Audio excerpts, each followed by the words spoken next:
નમસ્કાર દર્શક મિત્રો, હું છું જિગ્નેશ મહેતા. ગ્રામી ન્યૂઝના ડિજિટલ પ્લેટફોર્મમાં આપનું સ્વાગત છે. એક નજર મુખ્ય સમાચાર. આજ રોજ બારડોલી ખાતે આનંદભાઈ શાહ બારડોલીવાળા દ્વારા સ્વર્ગીય વસંતલાલ રૂપચંદ શાહ જૈન ધાર્મિક પાઠશાળા સ્ટેશન જૈન સંઘ દ્વારા પૂજનીય પન્યા શ્રી ચંદ્રશેખર વિજયજી મહારાજ સાહેબની 14મી સ્વર્ગારોહણ તિથિ નિમિત્તે ગૌશાળાની મુલાકાતે બાળકોને લઈ જવામાં આવ્યા હતા. આજના દિવસે પૂજ્ય ગુરુદેવ શ્રી આચાર્ય સંપન્ન પન્નાસ પ્રખર ચંદ્રશેખર વિજયજી મહારાજ સાહેબની 14મી સ્વર્ગારોહણ તિથિ નિમિત્તે ધાર્મિક પાઠશાળાના બાળકો તથા શિક્ષકો દ્વારા ગૌભક્તિ અને જીવદયાના ભાવ ઉજાગર કરતો સુંદર કાર્યક્રમ ગૌશાળામાં આયોજિત કરવામાં આવ્યો હતો.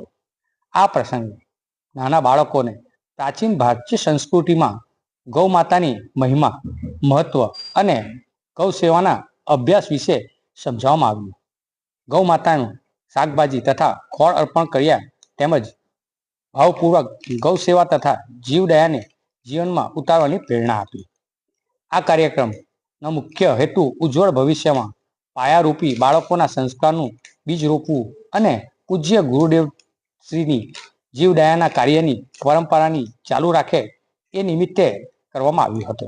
આ પ્રસંગે પાઠશાળા પરિવારના સંચાલક શ્રી બ્રિજેશભાઈ શાહે કાર્યક્રમને સફળ બનાવવામાં સહભાગી તથા તમામ શિક્ષકો સોનલાલજી, કુમારપાળભાઈ, આનંદભાઈ શાહનો વિશેષ આભાર વ્યક્ત કર્યો.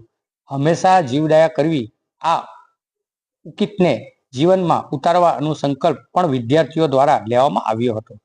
ત્યારબાદ બધાએ બાળકોએ જૈન દેરાસરમાં દર્શન વંદના કરી પૂજ્ય શ્રી ચંદ્રશેખર વિજયજી મહારાજ સાહેબને યાદ કરી ભાવભીની શ્રદ્ધાંજલિ અર્પણ કરી હતી.